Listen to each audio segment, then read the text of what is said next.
আমি সিদ্ধান্ত নিয়ে নিলাম আমি যাবো না, আমেরিকাতে আমি যাবো না। ওইখানে যা যা রেখে আসছি ওগুলো ওইখানেই, যেমন গাড়ি $44,000 গাড়ি আমি মাত্র $4,000 বিক্রি করে ফেলছি, বাড়িতে চলে গেছে। পৃথিবীতে হাজার রকম ইনভেস্টমেন্ট আছে, এই যে বাড়ি, গাড়ি, there is a huge investment around the world. The best investment, invest for your own body. যেদিন প্রচুর ব্যায়াম করি, রাত্রে 1টার দিকে খুব করে উঠে চানাচুর খাওয়া, আমি ড্রয়িং রুমে যাই, আবার আইসা পড়ি, এক পর্যায়ে উইন করি, কারণ আমি জানি আমি হিউম্যান বিংস। চানাচুর আমার সাথে ফাইট করে জিতে যাবে এটা আমি তার হইতে দিব না, আমি জিতবো। টেক্সাস একসময় ছিলাম আমি, ওইখানে একটা ড্রিঙ্কস আছে মাউন্টেন ডিউ, এটা বাংলাদেশে আছে। টেক্সাস তো প্রচুর গরম, আমার গাড়ির মধ্যে আমি 1 কেস মাউন্টেন ডিউ রাখতাম, ডেইলি 1 কেস মাউন্টেন ডিউ খাইতাম। আমি প্রায় 3 থেকে 4 ঘন্টা হাঁটি ডেইলি, 20 থেকে 22 কিলোমিটার। যে ইন্টারন্যাশনাল কতগুলো ওয়াকিং চ্যানেল আছে যেগুলোর মধ্যে আমি টপ গাই, কারণ আমার বাবার মা আমার এমন ভালোবাসে, মানে আমি যেইটা মুভি রিলিজ দেই প্রথম শো তারা দেখে। ধরো আমি নাচতাছি, এরা মুগ্ধ হয়ে দেখে, আমি গাইতাছি, তারা মুগ্ধ হয়ে দেখে। আমি যেটা করতেছি আমার কাছে মনে হইতেছে আমার পোলার চেয়ে ভালো কেউ করতে পারতেছে না। আমার মা এখনো যদি কেউ জিজ্ঞেস করে আপনার পোলার বয়স কত, অবচেতন মানে বলে কতই 32-33 তো হইছই। বলছিলেন রাফলি আপনার ঘোরার পিছনে প্রায়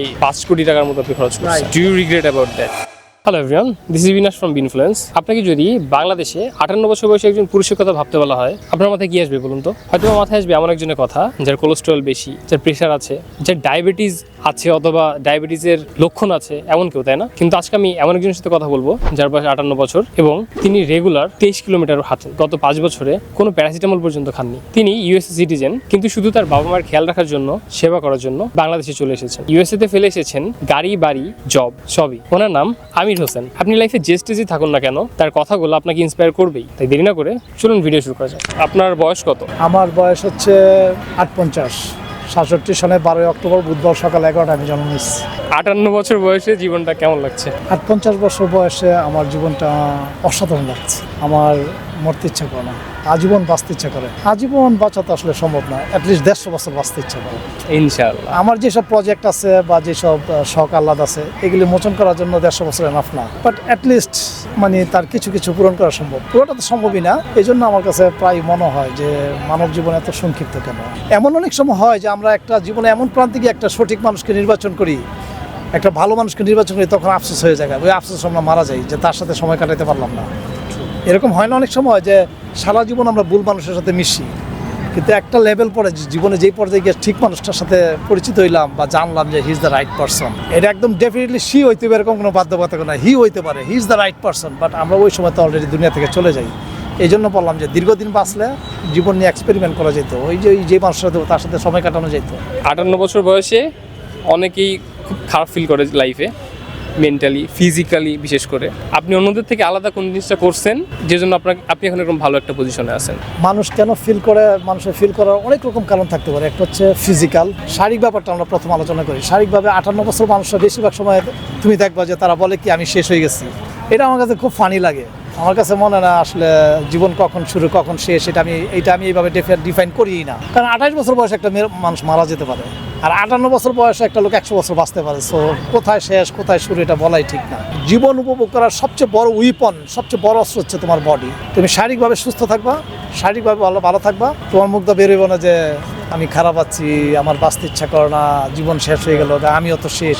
এগুলো তোমার মাথায় আসবে না, তোমার একটা আফসোস মাথায় আসবে যে আমি আরও বাঁচতে পারতাম, এই সুন্দর পৃথিবী আরও দেখতে পারতাম, এই সবুজ গাছের পাতা, টলটলে পানি আরও দেখতে পারতাম। এটা তোমার মাথায় আসবে, কারণ তুমি জীবনকে উপভোগ করতেছে। যারাই জীবনকে উপভোগ করতেছে তাদের কাছে জীবন খুব সংক্ষিপ্ত, আর যারা জীবনকে উপভোগ করতে পারতেছে না, যাদের কাছে বুলশিট মনে হচ্ছে, তাদের জীবনকে মনে হয় এক গাদা, এত লম্বা জীবন।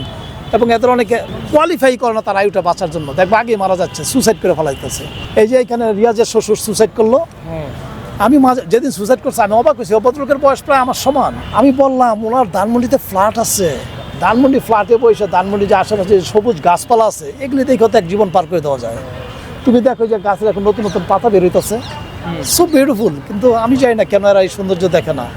এবং তুমি দেখছো তারা একটা জীবন যাপন করার জন্য কোয়ালিফাই করে না, এত ছোট একটা জীবন এইটা কোয়ালিফাই করে না, তার আগে তাকে চলে যেতে হয়। আরে বাবা তুই তো মারা যাবি, আমিও মারা যাবো, তো তারা ওনার তো কিছু নাই, ঠিক আছে না?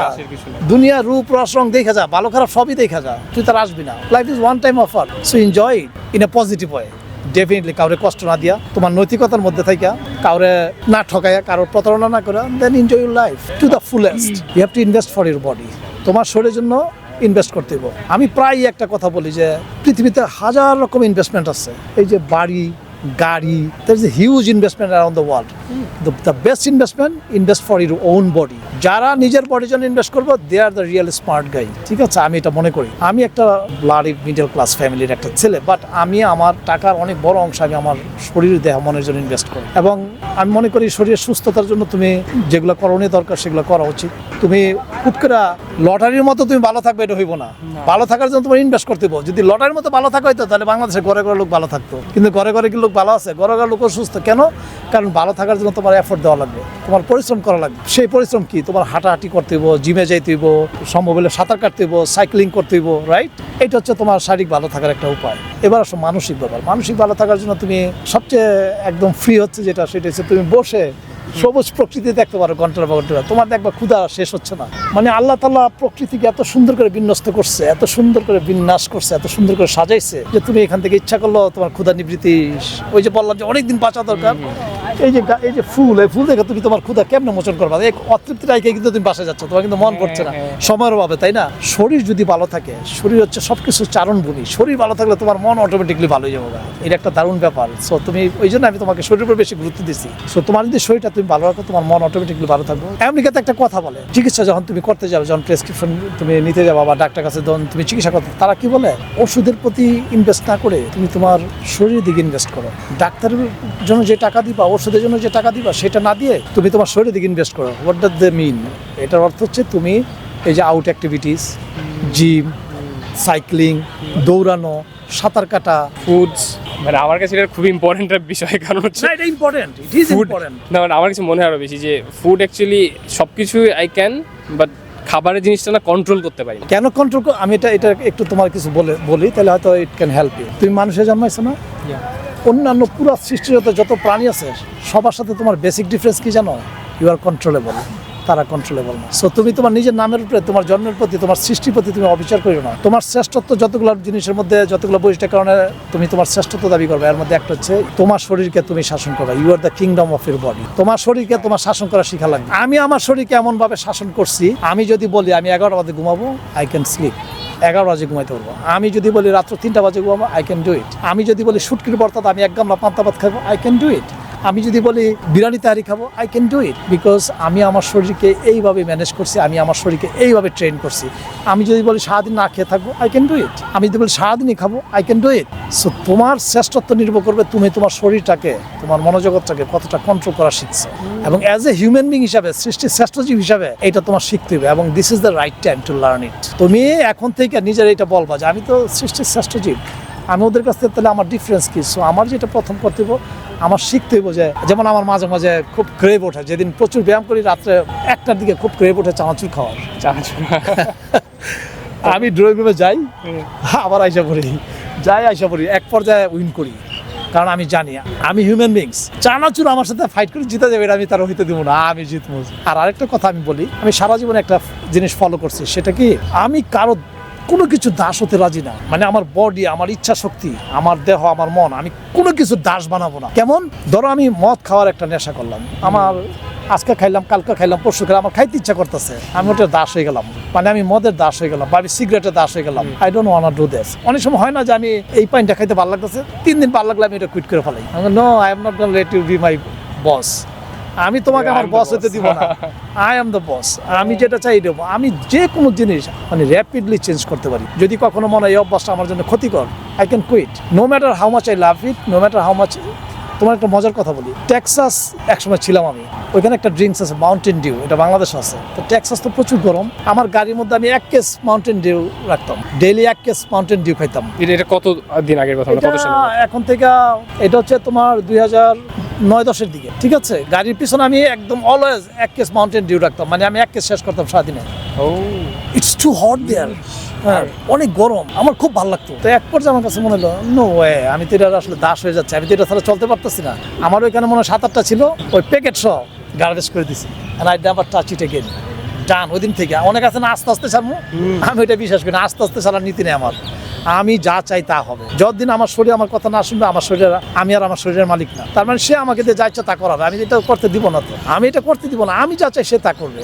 I am the boss, I will order and he will follow it. Control the body. Yes. মানে আপনার 58 বছর বয়সের এই অবস্থানে, এরকম একটা ভালো অবস্থানে আপনি আছেন, এইটা ভালো করে জানার জন্য, মানে আমি উপলব্ধি আরো ভালো করার জন্য আপনার ছেলেবেলা টাইম জানতে চাই, আপনি কিভাবে বেড়ে উঠছিলেন and what was actually the environment and everything, your family and আচ্ছা, যদি তুমি আমার ছেলেবেলা থেকে এই পর্যন্ত পুরো ব্যাপারটাকে যদি একেবারে সব দিক দিয়ে টাইনাই না, ওই যে পানিতে যেমন মাছ থাকলে একটা সেন্টার হয় না, টাইনাই না যদি এক জায়গার মধ্যে আমি করি, তাহলে যে জিনিসটা বেরোয় আসবে সেটা হচ্ছে to love yourself. You have to love yourself, মানে তুমি তোমার নিজেকে ভালোবাসতে হবে। ছেলেবেলা থেকে আমি আমার নিজেকে ভালোবাসতাম। আমি একটা জিনিস মনে মনে ভাবতাম, সেটা হচ্ছে এটা আমার জীবন, আমার জীবনকে সংরক্ষণ করার, আমার জীবনকে ভালো রাখার, আমার জীবনকে আনন্দিত রাখার সম্পূর্ণ মালিকানা আমার। আমি কিভাবে জীবনকে ড্রাইভ করবো আমার। সো আমি যে এলাকায় বড় হয়ে উঠছি, আমি নারায়ণগঞ্জে বড় হয়েছি, ওই এলাকার আশেপাশে প্রচুর মানুষ স্মোক করতো, ফেন্সিডিল, গাঁজা এগুলো খাইতো। আই নেভার টাচড ইট। আর সবচেয়ে বড় কথা কি, আমি অ্যাভারেজ থাকতে কখনোই পছন্দ করতাম না। আমার সবসময় মনে হতো যে আই এম নট অ্যাভারেজ গাই। আমি ছোটকাল থেকে কোনো নেশা জাতীয় দ্রব্যের সাথে জড়িত হই নাই কখনো, যেগুলি অনৈতিক সেই সব কাজ কখনো করি নাই। আমার একটা ফাইন লাইন ছোটকাল থেকে ছিল, কোনটা মন্দ কোনটা ভালো সেটা আমি জানতাম। আমি প্রচণ্ড দুরন্ত ছিলাম, মানে প্রচণ্ড ফাজিল ছিলাম, but that does not impact my morality. ওইটা আমার মোরালিটিকে আঘাত করে। এই যে ফাজিল থাকার অর্থ এই না যে আমি চুরি করছি, ফাজিল থাকার অর্থ এই না যে কারোর লোকে প্রতারণা করছি, এই দুষ্টামি করছি ছেলেমেয়েরা যেগুলো করে আর কি। তুমি শুনলে হাসবা। আমার রিলেটিভরা, আমার কাছের লোকরা আমাকে স্বার্থপর বলে। কেন বলে জানো? বলে কি আমি নিজের অনেক ভালোবাসি। তখন আমি যেটা বলি সেটা হচ্ছে, নিজেকে যদি আমি না ভালোবাসি, দ্যাট মিনস আমি স্ট্রং না। আমি মনের দিক দিয়ে শরীরের দিক দিয়ে স্ট্রং না। আমি যদি মনের দিক দিয়ে শরীরের দিক দিয়ে স্ট্রং নাই হই, then how can I love you? আমি তোমাদেরকে কীভাবে ভালোবাসবো? আমার নিজেরই তো ভালোবাসার নাই, ক্ষমতা নাই। আমার যদি নিজেকে ভালোবাসার জন্য আমি ক্যাপাবল না হই, আমি অন্যদেরকে কেমনে ভালোবাসবো?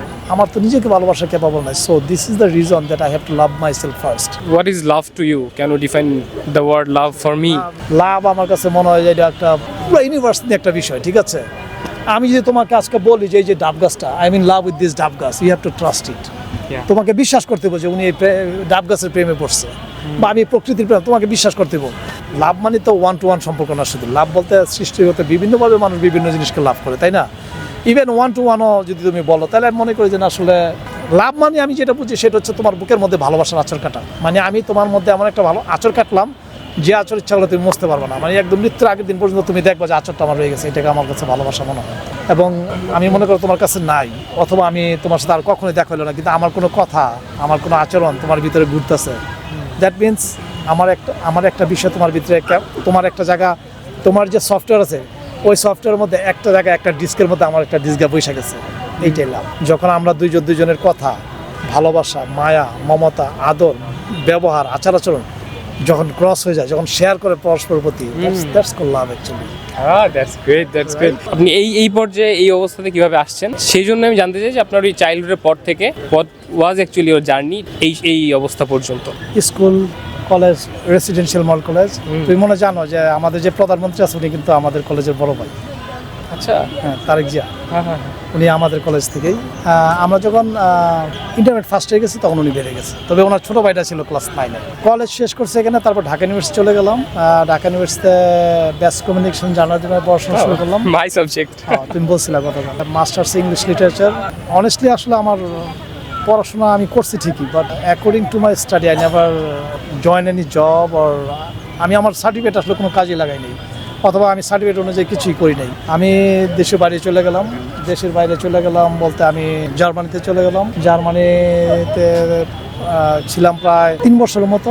তারপরে ইটালিতে আমার অনেক কাজিন থাকে, ওরা মানে আমি একা জার্মানিতে ছিলাম। তারপর ওরা বললো যে ওদের কাছে চলে যেতে, সবাই মিলিটারিরা থাকবে এরকম। তারপর ইতালিতে চলে গেলাম। ইতালিতে থাকলাম দীর্ঘদিন। ইতালিতে থাকলাম সম্ভবত 96 পর্যন্ত। তারপরে ইতালি থেকে যে কোনো, এইটা আমি শেয়ার করতে চাচ্ছি না, আমার একটা পার্সোনাল অ্যাক্সিডেন্টের কারণে আমি দেশে চলে আসছি। দেশে চলে আসার পর আমি অনেক দিন বাংলাদেশ ছিলাম 2006 পর্যন্ত।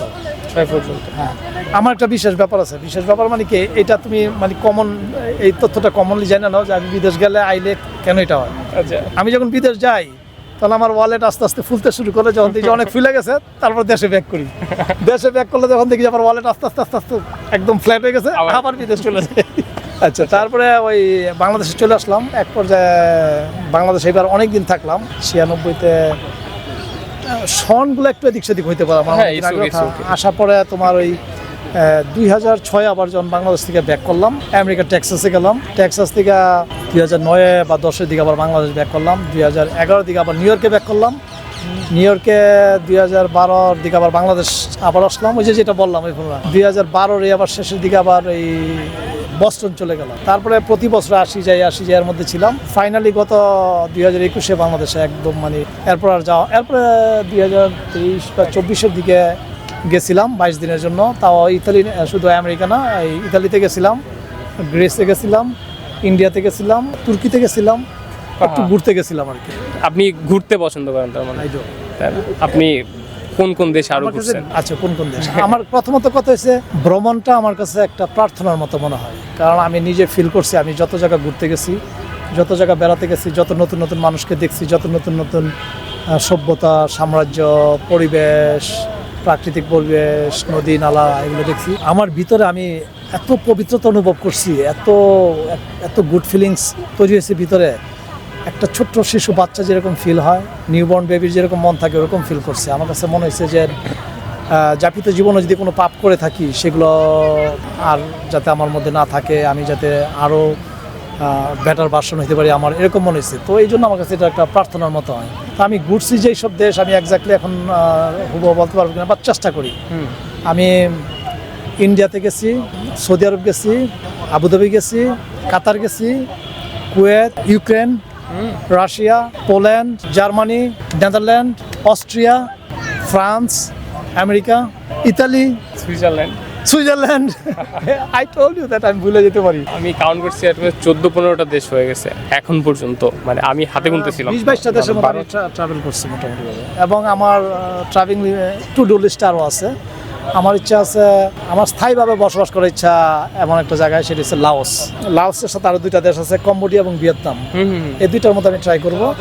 Cambodia, Laos, Vietnam, Ghana, Nigeria, এই কয়েকটা দেশ আমার এখনো যাওয়া হয় নাই, এগুলো তো আমার যাওয়ার ইচ্ছা, এবং এই কয়েকটা দেশের মধ্যে যে কোনো একটা দেশ আমার স্থায়ীভাবে থাকার ইচ্ছা। আপনি এর আগের দিন বলছিলেন রাফলি আপনার ঘোরার পিছনে প্রায় 5 কোটি টাকার মতো আপনি খরচ করছেন। Do you regret about that? না, I am happy with that. টাকা খরচের ব্যাপার আমার কোনো রিগ্রেট নেই। আমি টাকা খরচ করে জুয়া খেলি নাই, আমি টাকা খরচ করে মদ খাই নাই, আমি টাকা খরচ করে কোনো গ্যামলিং করি নাই, ঠিক আছে? আমি টাকা খরচ করে আমার শরীরে, আমার মধ্যে আমি এফোর্ট অ্যাড করছি, আমি টাকা করে আমার মধ্যে ভ্যালু অ্যাড করছি, আমি টাকা খরচ করে আনন্দ অ্যাড করছি, আমি টাকা খরচ করে কোয়ালিটি অ্যাড করছি। So why I will have to regret? There is no reason. Tell me, আপনি এতগুলো দেশ ঘুরছেন, এতগুলো দেশ ঘোরার পর আপনার এখান থেকে লেসন কি পাইছেন? আমরা না ঘুরেই সেই লেসনটা যদি পেয়ে যাই আপনার কাছ থেকে, that would be great actually. এগুলো বলতে গেলে বই লেখা যাবে, এত লেসন পাইছি। যেমন আমি বলি, সেটা হচ্ছে বিদেশে, মানে লেসন বলতে বিদেশে আমরা যেগুলো দেখি, এগুলো বাংলাদেশে যেগুলো দেখি না, এটাই তো লেসন।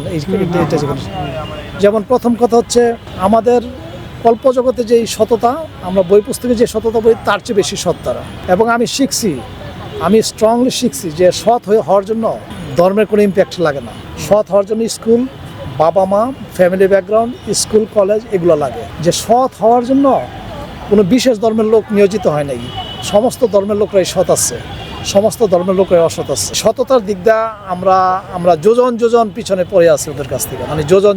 1 2 নম্বর কথা হচ্ছে আমাদের মতো মানে অধৈর্য জাতি না, আমরা চরম অধৈর্য। আমরা একটা গাড়ি চলতেছে, গাড়িটা চলে যাবে, সেই গাড়িটাকে না দাঁড়াতে দিয়ে আমরা আগে ঢুকাই দিয়ে গাড়িটার ব্লক করে আমরা আগে যেতে চাই।